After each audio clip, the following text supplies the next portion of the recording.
Okay, before we start, I need to get a few things off my chest. First of all, I'm back. It's great to be back again. Second, this is the same room if you are looking at this differently. It's just on a different side. As you can tell, it's literally the same same shelf that you see before. It's just most of it is covered because of the angle I am doing this recording now. I'll explain why I switched angles on a later date.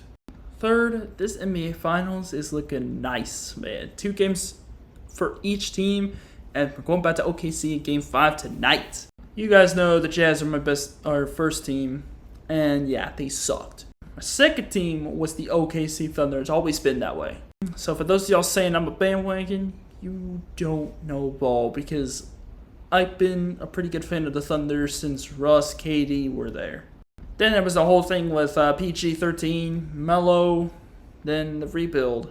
So that gets the NBA out of the way. And then the Bengals have to be one of the worst run franchises I've ever seen. So here's the lowdown right now. Trey Hendrickson is still holding out. He wants his big back contract that the Bengals are just refusing to pay him, and they are keep on fining him for not attending mandatory minicamps. This has gotten so bad that now first-round rookie Shamar Stewart that they drafted in the first round with the 17th pick, I'm very sure, has now decided to hold out. Because the Bengals are trying to put in a stupid fucking clause in his rookie contract that Shamar was like, nope, I'm not going to be the guinea pig. I want my set rookie deal, that's that. So here's the big problem for the Bengals. That first-round rookie that they drafted can withhold his year in 2025, and he can re-enter the draft for 2026. That means if he can hold out until the offseason, he can get redrafted by a team besides the Bengals in 2026. I'm not sure what round he's going to be picked. Maybe he gets first round, maybe early second round. That's what I'm projecting if he does indeed get drafted next year as well. He'll be the first player to get drafted twice. Well, in the modern draft era. But it just goes to show you, you need money to really get anywhere, apparently, if you're the Bengals. The owner is definitely cheaping out, and yeah, the Bengals are going to suffer a ton because of this. They are paying Joe Burrow, Jamar Chase, and I can't remember who else, well, probably T. Higgins as well, a ton of money for the offense, but they don't have enough money to build a competent defense. That's why they were so bad in 2024. I think I've wasted enough time. Let's get straight to the video. Welcome back to Grizzly Talks Football. We're back. I'm the Grizz. And today, AFC position rankings. Going division by division. So if you are waiting for some of the divisions I have called, be sure to stay tuned. Or try to skip over to see your division as well. Anyways, if you are still looking for the playlist, I'll make sure to put it in the link in the description, so you can see every single episode up to this point for you to catch up. And you also have that playlist for future episodes. Also, don't forget to hit the red subscribe button, hit the notification bell also so you don't miss a single one of my videos. Make sure you give it a like as well. Without further delay, let's get to the AFC West. And here we are. We're starting with the AFC West. You can see all the teams on here. It's only 4, but there's multiple ones for each position. Then you also got QB, RB, all the offensive positions, and all the defensive positions. Let's start with the quarterbacks. Patrick Mahomes, Justin Herbert, Bo Nix, then Geno Smith. This is no offense to Geno Smith. I think he could be a decent quarterback for Vegas. It's just the fact that he's playing for the then said Vegas Raiders that drops him below Bo Nix. Pat Mahomes, of course, he's better than all these QBs, arguably combined. Justin Herbert is a top 10 QB. Stop coping about it. Bo Nix had an impressive rookie season. Let's hope he doesn't have the sophomore slump. Hopefully it's the sophomore surge and he turns into perhaps an offensive player of the year. I would say I am considering switching Herbert and Nix depending on the spot or the seasons they had, but I feel like Herbert was more efficient. Because, yeah, Bo Nix had a little bit of a struggle to start the season, but he started to pick it up once he got used to the offense and how it's run. Next up, running backs. Chargers with the best, Chiefs with the worst, Broncos at 2, Raiders at 3. Chargers consists of the duo of Najee Harris, who they signed in free agency, and drafted rookie Omarion Hampton. This duo is going to be disgusting. Najee Harris has had consecutive 1,000-yard seasons. Omarion Hampton, the second running back that was drafted in this class. Chargers definitely see something inside Hampton that many people aren't exactly used to seeing. But I am excited to see how Jim Harbaugh is going to use these two backs. I put the Broncos at 2. It's very close between 1, 2, and 3 in my opinion. But Denver does take the second spot. They drafted R.J. Harvey, who was expected to be, I believe, running back 2. Literally because of the guy that they signed just a few days ago. J.K. Dobbins. Now I know what you're wondering. Grizz. J.K. Dobbins is so injury prone his entire career. Maybe he just needs the right situation that'll keep him healthy. Because when J.K. is healthy, he is a very solid running back. He can get you some yards, he can get you some long runs. He's a solid back when healthy. Combine that with R.J. Harvey's ground-to-pound running style, man, this Denver rushing game could be its best since Pro Bowler Philip Lindsay. Yeah, that was that long ago that Denver had actually a solid run game. Ashton Genty's carrying the load for the Vegas Raiders. I'm not exactly sure who is running back 2, but honestly, I don't think anybody cared anyway. 6th overall pick out of Boise State. Arguably should have won the Heisman over Travis Hunter. That's just my opinion, though. He pretty much carries that entire running back room, and I gotta be honest, he's better than Pacheco and Kareem Hunt combined right now. If we're talking about all time, Chiefs are ahead of the Raiders, but in 2025, yeah, Genty's better than those two combined. It's not that I'm saying Pacheco's bad, nor Kareem Hunt. Kareem Hunt can get you some touchdowns. He can get into the goal line situation or third and short situations. Pacheco's a decent back, but he's not exactly what you would call a great running back. Next up, we got wide receiver. We got Chargers at 1, Raiders at 2, Broncos at 3, Chiefs at 4 again. Oh, y'all Chiefs fans are going to be pissed. But here's why. Chargers receiving core consists of Ladd McConkey, who had an impressive season last year, Quentin Johnston, who has improved from the last few seasons ever since he was drafted. Well, that was back in 2023 as well. Rookie from Ole Miss, Trey Harris, and Mike Williams, who's returning. I'm not sure about Mike Williams because, sure, he had some good years with the Chargers, and then he got hurt. But then he also went to the Jets and Steelers and had probably one of his worst seasons of his career. Sure, he can get some catches when you throw him the ball, but I don't know. I don't think he's as explosive as he once was. The Trey Harris pickup was actually quite nice as well. Second round pick Trey Harris should be a nice addition though. Raiders receiving core consists of Jacoby Myers, Trey Tucker, and second round pick Jack Beck. We know how good Jacoby Myers is. We know Trey Tucker has some good upside that could be tested here. And Jack Beck, he had a nice season at TCU with 1,000 yards. Now, being picked in the second round by the Raiders, he is hoping to be a potential wide receiver too. I mean, come on. Trey Tucker's 5'9", Jack Beck is 6'1", Myers is 6'2". Let's not get too ahead of ourselves here. Denver receivers, you got Courtland Sutton, Marvin Mims, and then there's everybody else like Pat Bryant, Troy Franklin, Devon Vele. 1 and 2 are pretty close, the 3 and 4 are pretty close. Of course, Courtland Sutton is looking like a Pro Bowler, it's just he's the only good receiver on his team. Marvin Mims is pretty decent, and then it's just the wide receiver 3, and also the tight end. The real big question for Denver is who is going to step up to that wide receiver 2 on the opposite side of Sutton and actually break out. Actually, you know what? I'm going to switch something up. There, Chiefs at 3, Broncos at 4. Chiefs receiver core consists of Hollywood Brown, Xavier Worthy. There's also Juju Smith-Schuster in there as well. Oh yeah, and Rashee Rice is coming back.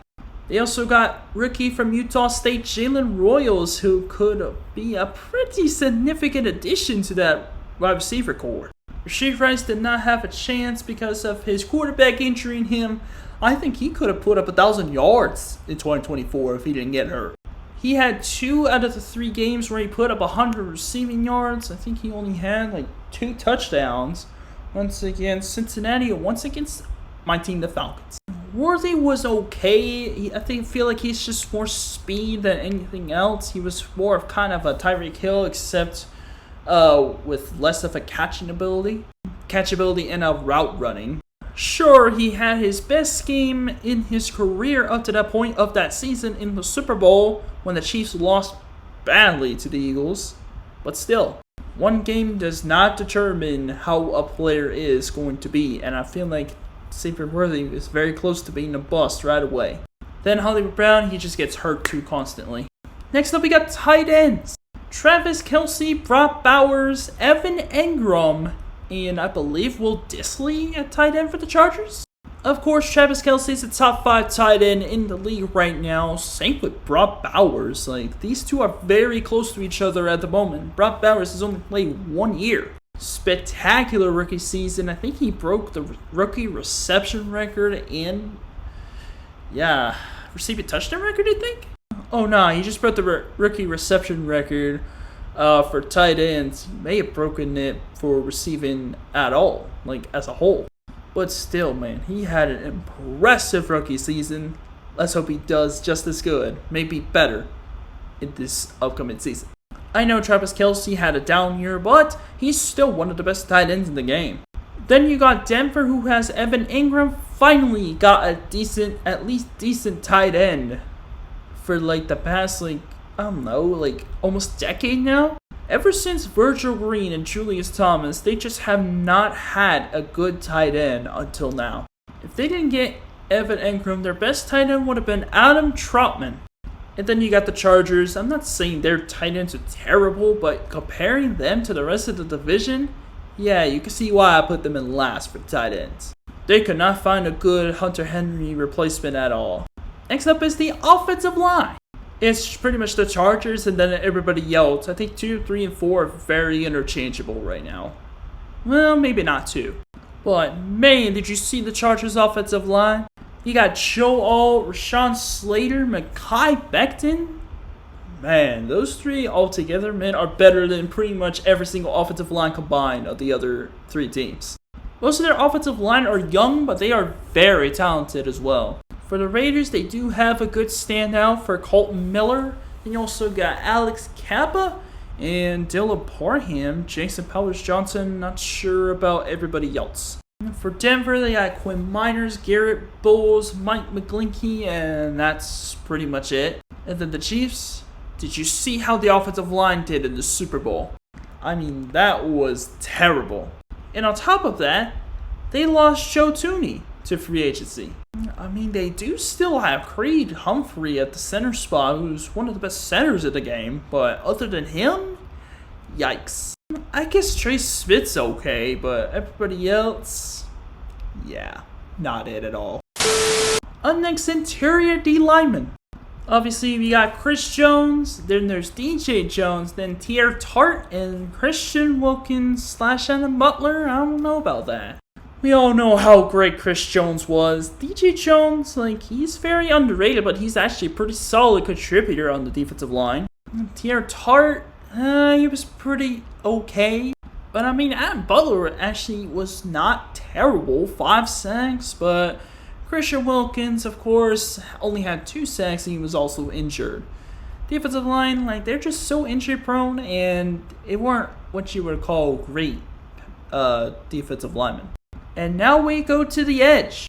We got George Karlaftis, we got Max Crosby, then we got Zach Allen and John Franklin Myers, and then on the Chargers, well, we got Deshaun Hand and Otito Ogbonnia. I have no idea.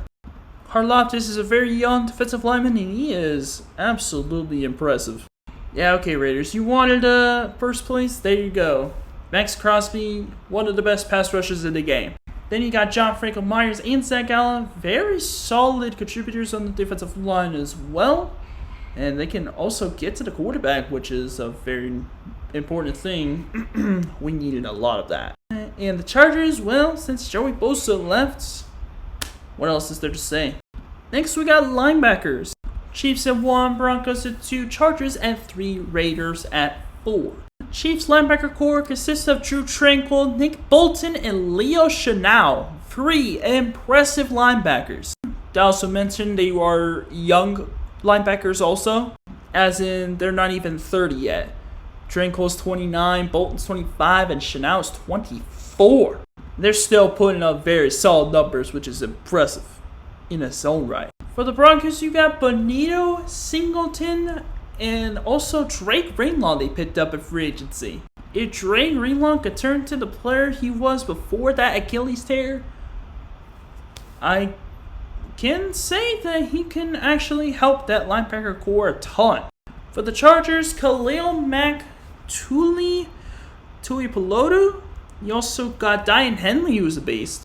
I think 2 and 3, maybe 1 can be interchangeable, but I think we can all agree the Raiders had the worst linebacker core.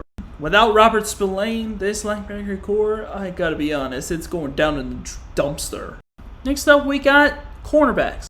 Broncos at 1, Chiefs at 2, Chargers at 3, Raiders in dead last. For the Broncos, you've got Pat Surtain, you also got Riley Moss, and Johnny Barron, a first-round rookie they drafted. Obviously, Pat Surtain, one of the best corners in the game. Riley Moss, a very underrated corner. And Johnny Barron's a rookie, so he could step in those nickel and dime packages and actually contribute. For the Chiefs, you got Trent McDuffie and Christian Fulton. McDuffie's a solid corner. Christian Fulton is actually pretty okay as well. And they're about 24 and 26. They're only going to get better from here. For the Chargers, they got Dante Jackson, who is pretty solid. And then, I guess, Cam Hart. Really, it was just one corner that's really good. And then you got the Raiders cornerback depth. Their starters are Jacorian Bennett and Eric Stokes. That's all you need to know. And finally, we have the safeties. Broncos at 1, Raiders at 2, Chargers at 3, and Chiefs at 4. The safety core for the Broncos are Talanoa Hufanga and Brandon Jones. By the way, this is about an entire core. Well, entire starting lineup, should we say, not an individual player, just FYI. But let's be honest, I feel like Denver has one of the best, not only defenses, but probably the best secondary in the league. Comparing to perhaps teams like the Lions and stuff. Lions, Ravens, maybe some other team that I'm forgetting. But Brandon Jones, very impressive safety, and Talanoa Hufanga is known to have some really good stretches of games, so he's a pretty nice addition to Denver. In fact, Hufanga actually had a really good 2022 season. It's just, when he's healthy, he can make some plays, but that's pretty much all he can really do right now. Injuries suck, you know? For the Raiders, they got Jeremy Chin at free agency, who went from Washington, and he was a very good safety over there in 2024. And then you got Isaiah Polomau, who was also a very solid safety. Chargers, all they really have is Thurman James, and that's about it. He pretty much carried that safety core. And then you got the Chiefs, who have Jaden Hicks and Brian Cook. At least Brian Cook looks solid. I don't know much about Jaden Hicks, though. They do have a very young safety core, so maybe they could surprise me. Moving on to the next division, let's go to the AFC South. Oh yeah, and I completely forgot about head coaches. You got Andy Reid, Jim Harbaugh, Sean Payton, and Pete Carroll. Man, I think I started with the toughest head coach in rankings. I'm going to say Andy Reid at 1, Jim Harbaugh at 2, Sean Payton at 3, Pete Carroll at 4. Actually, no, flip-flop Pete Carroll and Sean Payton, but they're very close. Now let's move on to the AFC South. Starting off with the quarterbacks. CJ Stroud, Trevor Lawrence, Cam Ward, and whatever the fuck shit show the Colts have at QB. We know Trevor Lawrence can ball. We know CJ Stroud can ball. CJ arguably had a better stretch so far. He led the Texans to several playoff appearances, consecutive playoff appearances should I add. He's been a very solid QB when it comes crunch time, but I don't know, he didn't have the best season in 2024. If he had a pretty bad 2024, then the rest of them, besides the Titans, Cam Ward, because he wasn't there at the time, had a horrible season. But CJ Stroud, solid QB. Trevor Lawrence got injured, didn't get a chance to play very much. He was okay, but he didn't really shine like he should. Had one good year, but then was decent the rest of the way. Not exactly what you would call a great QB. Then you got Cam Ward, who is a rookie. Could be good, could be bad, but I feel like he could be better than whatever the fuck Indianapolis is going to do. Here's the Indianapolis QB room. Anthony Richardson, Daniel Jones, Riley Leonard, and Jason Bean. That is terrible. I know what y'all are saying. Riz, you can't judge Riley Leonard. He's only a rookie. That's literally why I said Riley Leonard might be a starter for Indianapolis, because that QB room is so bad. Let's just move on to running backs. If we're talking straight up cores, then Texans are at 1, Colts at 2, Jags at 3, Titans at 4. Starting off with the Texans, I was debating between 1 and 2 for Texans and Colts. I ultimately said that the Texans had the number 1 running back core because they got 3 solid running backs, at least solid. Joe Mixon, they just picked up Nick Chubb a few days ago, maybe a week ago, and Dameon Pierce. 3 starting level running backs on one team. Must be nice. Then you got the Colts, who have Jonathan Taylor, who is already elite in his own right. And then they also have Khalil Herbert, who is a solid contributor. He just didn't play very much. Oh yeah, and the Colts got another guy. He goes by the name of DJ Giddens for Kansas State. I think that's being generous on Khalil Herbert, by the way.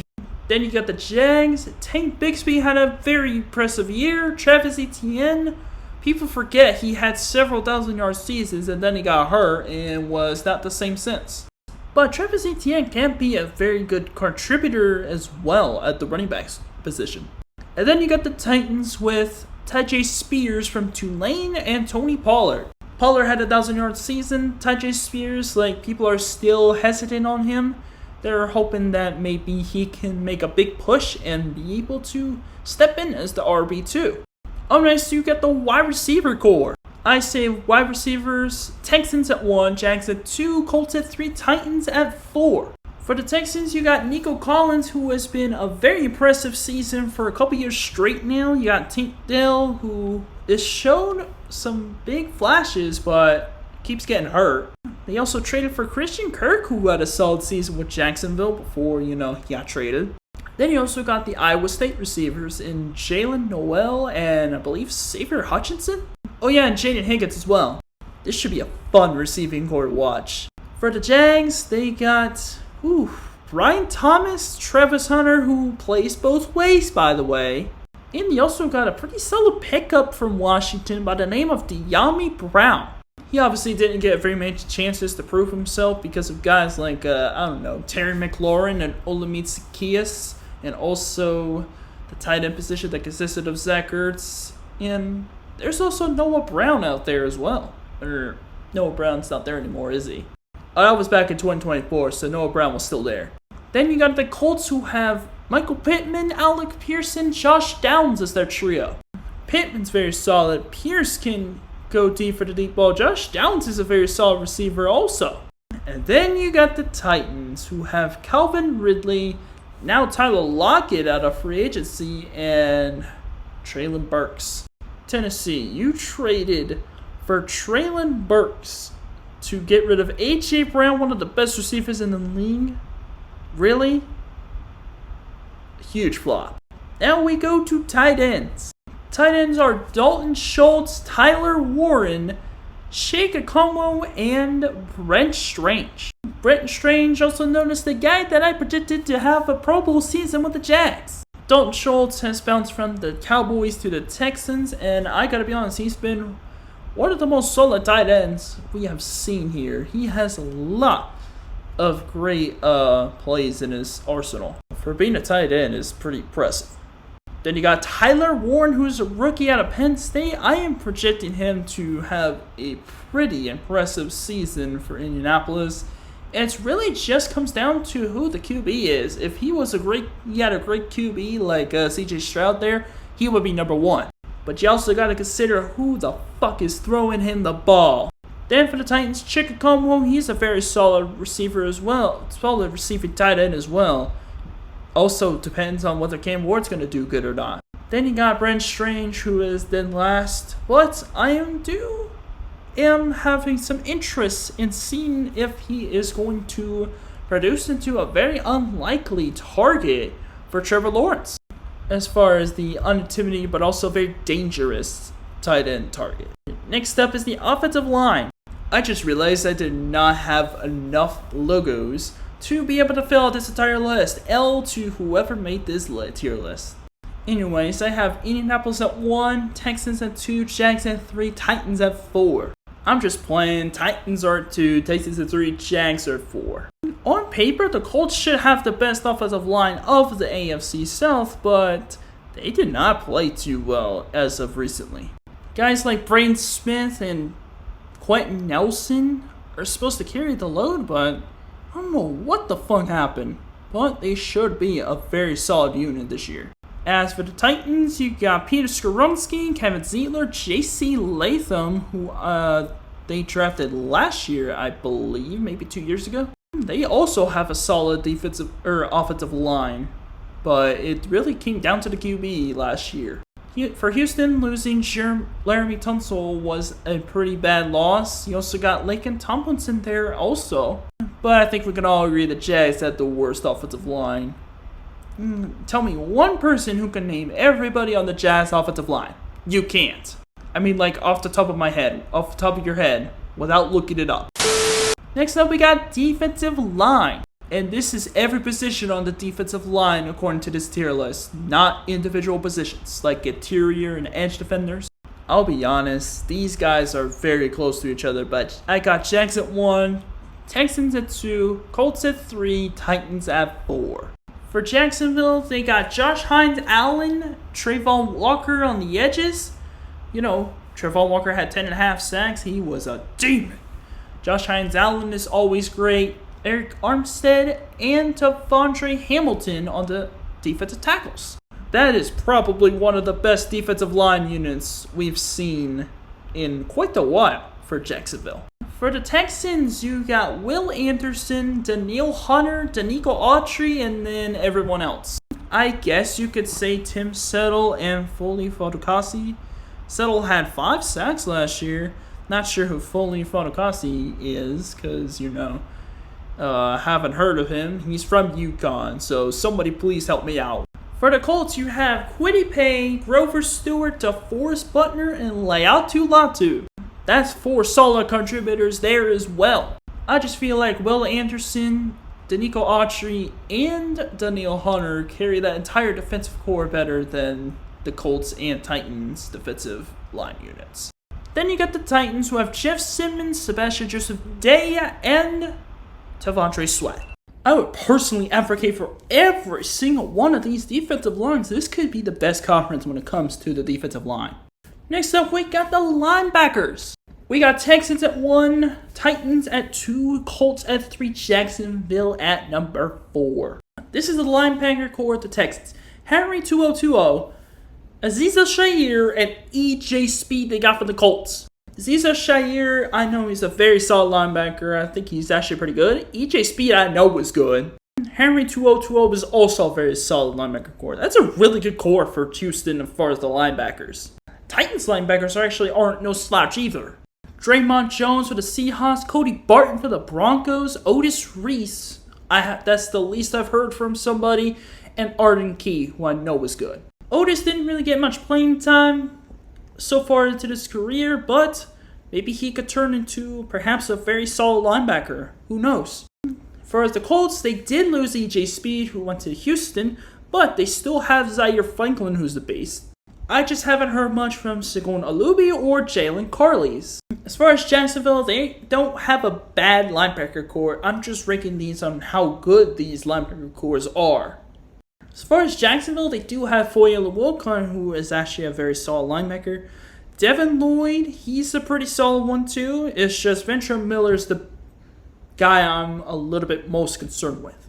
He's actually pretty decent as well though. Man, I'm telling you, these conference with the defense, man, so far so good. Next up, we got defensive backs, starting with the corners. Oh yeah, and I ran out of Houston Texans logos, so for cornerback, safety, and head coaches, I'm just going to leave it that alone. The logos alone. Titans are definitely last in the cornerback development because of one guy, L'Jarius Sneed. If the Jaguars aren't starting Jerry and Jones instead of Travis Hunter, maybe this this cornerback duo might be at least 2, maybe 1. But I do think that Texans with Derek Stingley and Kwame Lassiter are at the top spot. Colts is at the second spot with Charvarius Ward and Jalen Jones. And then Jacksonville with Jerry Jones and Tyson Campbell are at 3. Stingley got a huge payday with Houston. Man, LSU players getting paid these days. I mean, just ask Patrick Peterson and Tyrann Mathieu as far as LSU DBs go. Kwame Lassiter is a very solid cornerback too also. He can really deflect the ball away. Trying to diss out as less weird as possible. Colts, Charvarius Ward is a solid corner. He's very decent. Jalen Jones, though, yeah, that's why he's the starter quarterback for the Colts. He's really good.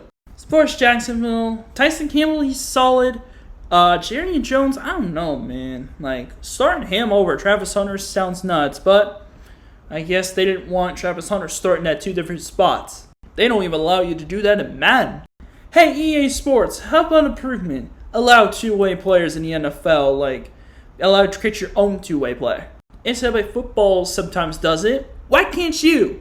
And then there's the Titans. Like I said before, L'Jarius Sneed is the main reason why they're number 4. But the second string corner, he isn't so bad. Not Christian Fulton.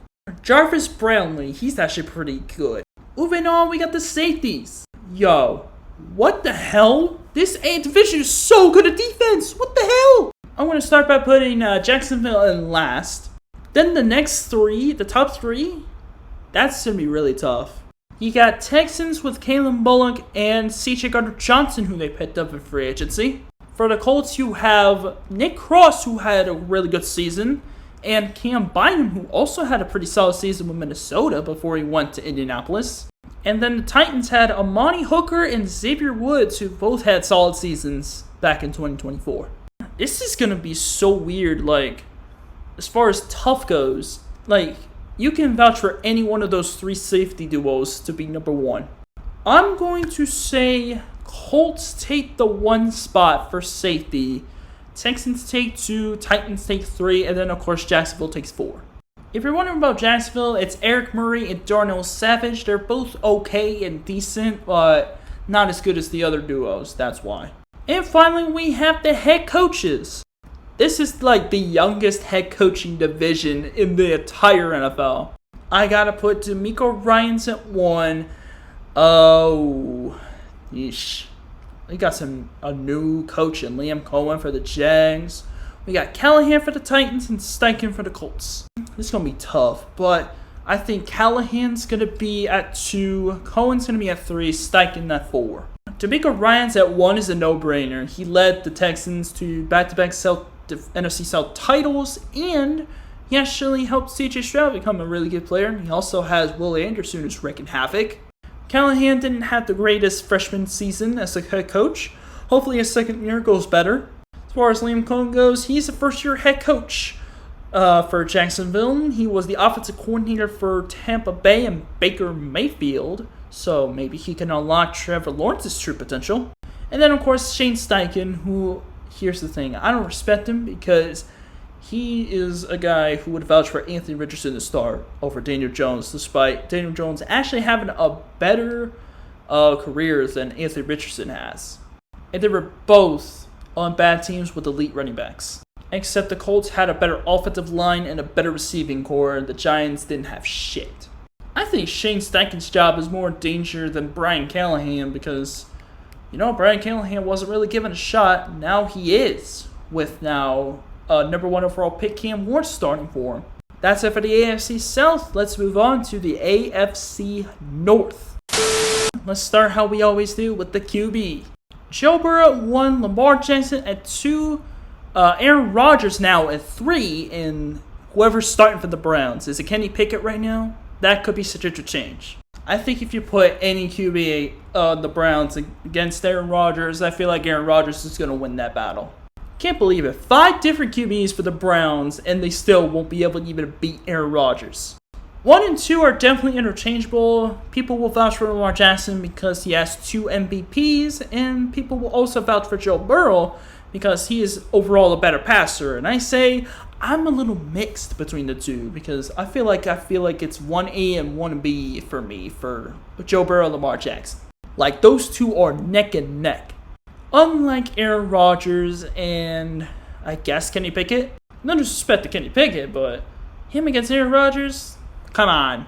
Pickett's not a starting QB. Next up, we got running backs. Ravens are easily number one with Derrick Henry, and also Justice Hill in the receiving game is also very solid. Number 2 and 3 are definitely interchangeable, but I think Jerome Ford had a better season statistically than Jaylen Warren. 5 yards to carry against about 4. And then the Bengals, they really only have one good running back there, and that's Chase Brown.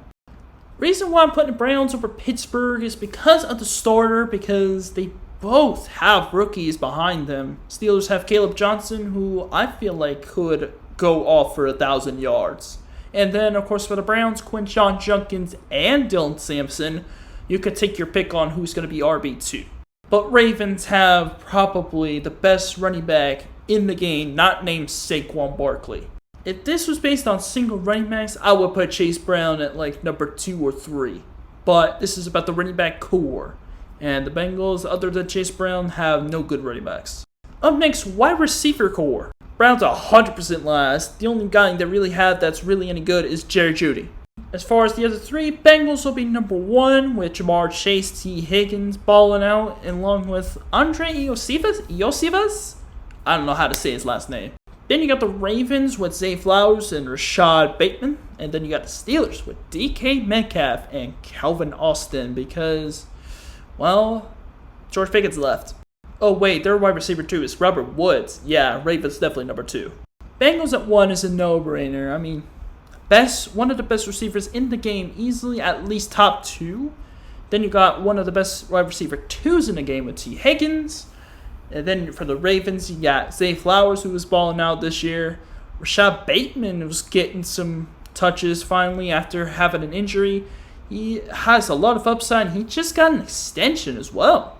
And then Pittsburgh, no offense to Robert Woods, but I think he's past his prime. Calvin Austin, he's okay, but the only really good receiver is DK. And then you have the Browns. Besides Jerry Jeudy, the only receivers they got are, Cedric Tillman, Deontay Johnson, and David Bell. This is why they're dead last on the receiving core. Moving on, we got the tight ends. All these tight ends are good, but I gotta say, Martin Andrews is 1, David Njoku is 2, Freiermuth is 3, Mike Gesicki is 4. Actually, let me switch that. Seals at 2, Browns at 3. Obviously, Mark Andrews is a top 5 tight end in the league. People who say he's not clearly does not know ball and is judging him because of his divisional round performance. Sure, he may be one of the most unclutched tight ends in the league, but think about how you even got to that spot in the first place. Andrews was balling. 11 touchdowns, 700 yards. Add the fact that he has to share carries with Isaiah Likely. That's why they're number 1. Freiermuth definitely had a better season than Njoku, but they are definitely solid options at tight end. I honestly put the Browns at 2, literally because guess who's who's behind both of these guys? For the Browns, it's Harold Fannin, and then for the Steelers, yeah, probably don't know who that is. Darnell Washington, I hate to tell you, but he hasn't really wowed you yet. Yeah, I took it back. I put the Browns back at 2. And then for the Bengals, Mike Gesicki, but then Drew Samples behind him. Mike Gesicki's a solid option, but it's really just because of the tight ends behind him. Next up, we got offensive line. They're just going to be the same as the running backs because, well, in order to have a good run game, you got to have a good line.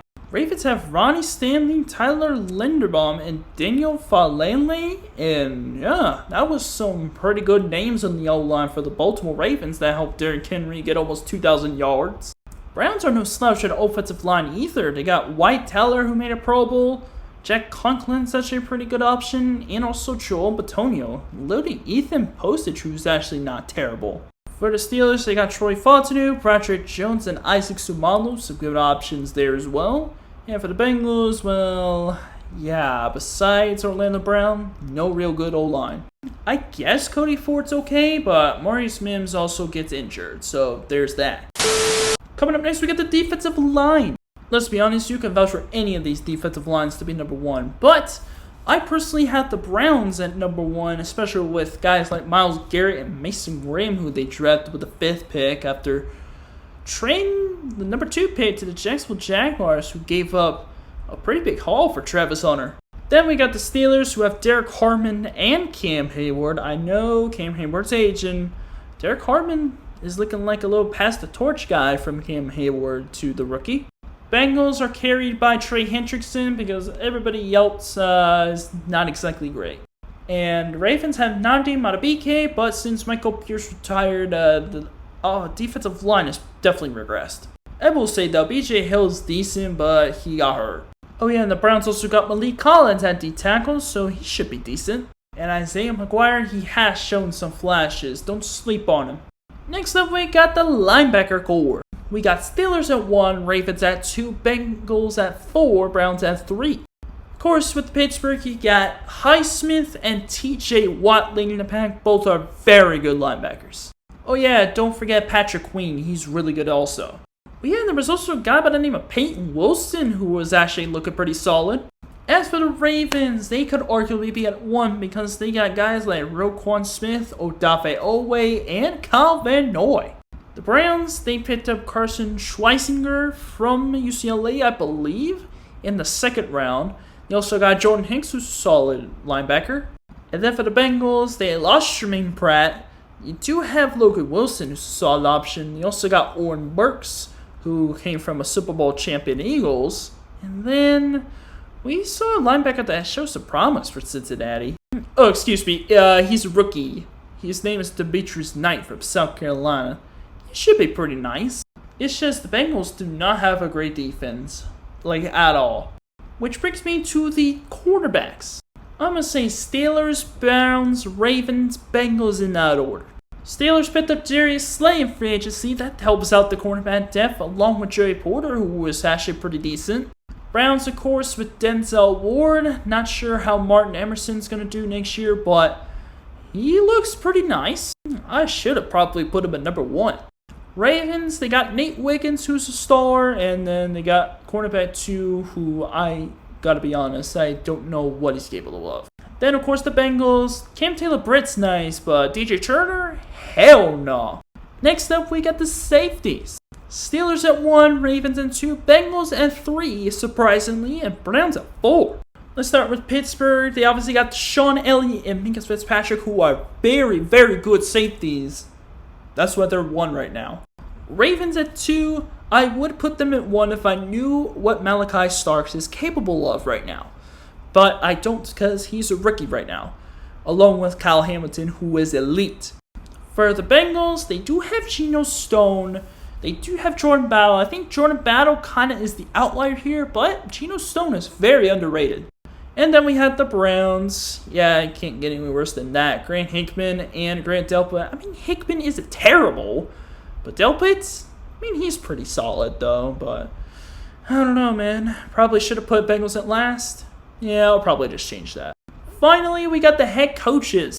John Harbaugh at 1, Kevin Stefanski at 2, Tomlin at 3, Zach Taylor at 4. John Harbaugh's at 1. He is probably the best coach out of that whole division. I know Kevin Stefanski's there too, but how many times have the Ravens made the playoffs? Because John Harbaugh has some great decision making, unless you're going for 2. Stefanski's a great coach as well. I think he was a coach of the year like twice now. So he absolutely knows what he's doing, but he's getting screwed by the owner, Jimmy Haslam. Get him out! Mike Tomlin, I mean, he's not terrible. I mean, he's always above 500, but he can't go any higher. Zach Taylor's the worst of the bunch. I mean, come on. Like, he's getting screwed by management as well, but that doesn't mean he's not a good head. That doesn't mean he's a good head coach either. Yeah, I gotta be honest. Zach Taylor's playing calling, it is not it. The only reason why the Bengals kept him was because they went to a Super Bowl with him. Anyways, let's move on to our final division in the AFC, the East. Last division, here we go, starting with the QB. Josh Allen at 1, Drake May at 2, Tua at 3, and Fields at 4. All the Steelers fans are going to be absolutely berate me in the comments because I put Justin Fields at 4. It's literally just because he plays for the Jets, that's it. If he played for any other team, he would have been higher. Josh Allen, of course, won MVP last year. Absolutely the best QB in the division. Tyler Sports. Come on. Drake May and Tua, those are the two that I was a little bit hesitant on, but I think Drake May could definitely turn into a star, especially with the right weapons.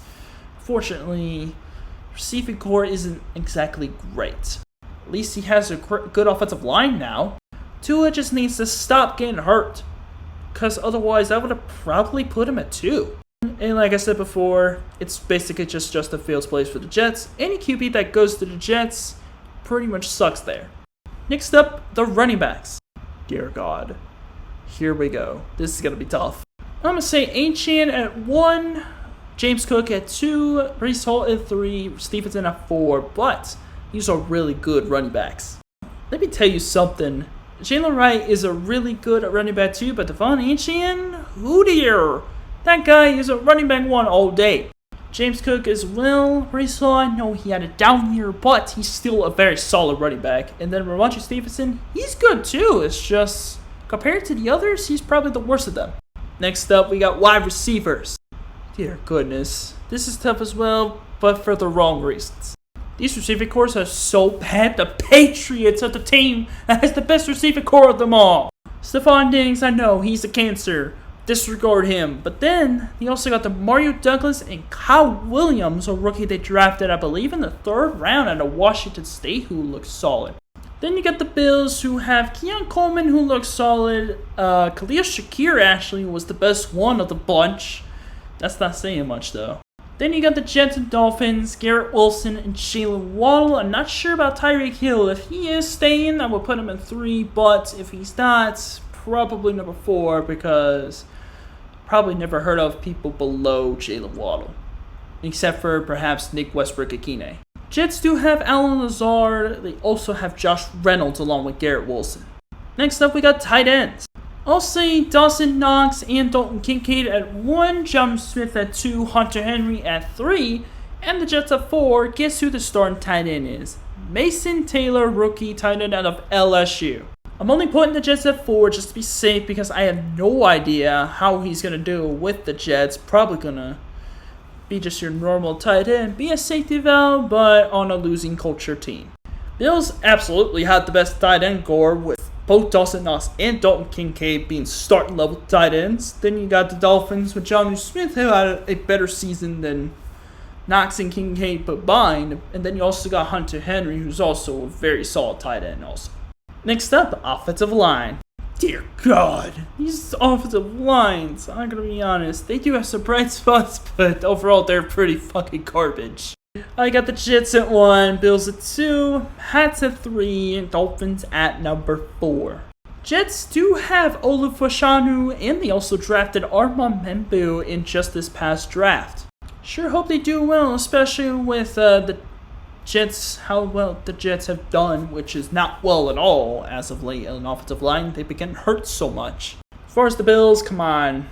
They've been given so much time for Josh Allen and also James Cook to be able to do his work.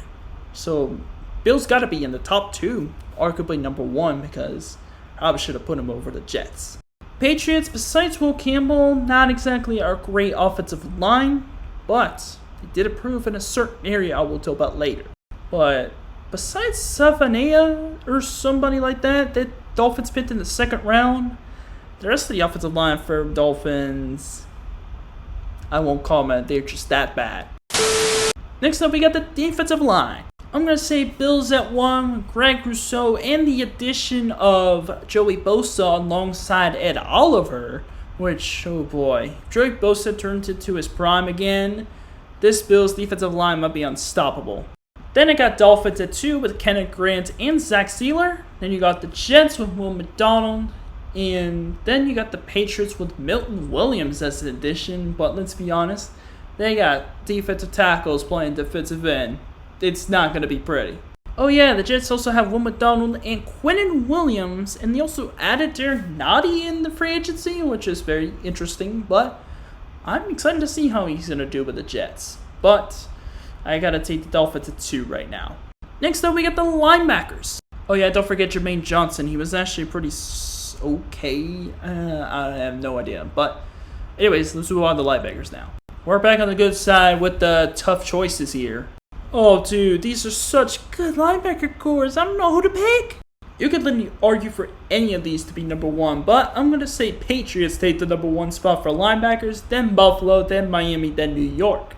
Patriots added not only Milton Williams, but also they added Harold Landry and Robert Spillane in free agency at the linebacker core, improving it even more than they already have now. Bills, of course, have quite a good amount of linebackers. Matt Milano's a good player. He got injured, though. Dorian Williams was a solid player. And then you also got their middle linebacker. His name is Terrell Bernard. For the Dolphins, if it wasn't for Bradley Chubb, I would have put this higher, but there's Bradley Chubb, then there's Tyrell Dodson, who's good, Jordan Brooks is good, Jalen Phillips is good. That linebacker core is very solid, easily at least top 3, maybe top 2 linebacker core in the division when healthy. Then, of course, you got the Jets linebacker core, but they are no slouches. Quincy Sherwood's a beast. You got Quincy Williams, who's actually really good.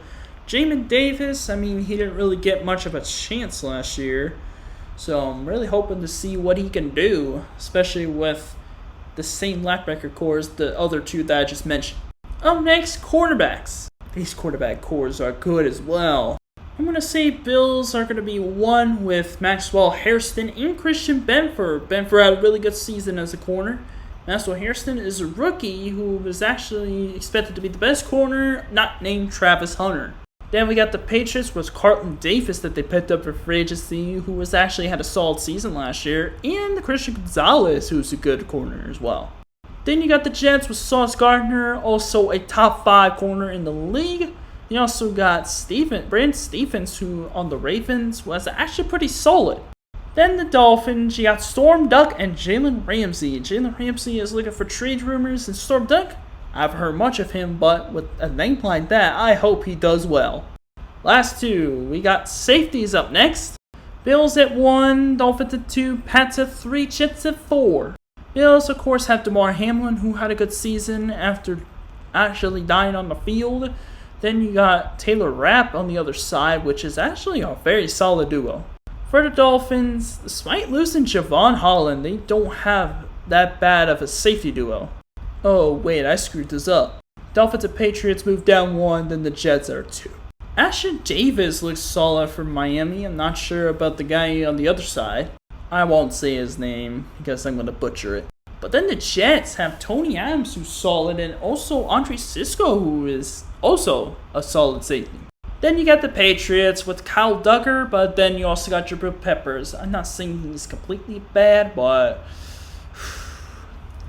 he's more of like a hard hitter than a coverage guy, sort of. And finally, we got the head coaches. Sean McDermott at 1, Mike Vrabel at 2, Aaron Glenn at 3, and Mike McDonald at 4. Oh no, not McDonald, Mike McDaniel. McDonald's on the Seahawks. Anyways, of course, Sean McDermott's got to be on here at number 1 because he has led Buffalo to so many division titles ever since 2020 or since Tom Brady left. It's not even funny. Then you got the Patriots with Mike Vrabel, who should have never been fired by Tennessee. They were a bunch of morons. Mike Vrabel should be a really good head coach, and I expect New England to actually make the postseason this upcoming season. Then you got Aaron Glenn, who is a defensive-minded coach from Detroit, and he is looking to turn the Jets into actually a solid football team. And then you got Mike McDaniel. He's the worst of the bunch, but I'm not saying he's complete ass. He is an IT guy being a head coach. That's a little weird, but he's not that bad.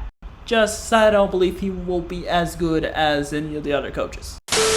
And that is going to do it for the AFC positional rankings. That's also going to do it for this episode. If you enjoyed it, make sure you give it a big thumbs up. Hit the red subscribe button, hit the notification bell so you don't miss a single one of my videos. This is the Grizz. Signing off for now. Until next time, I will see you guys later. Peace.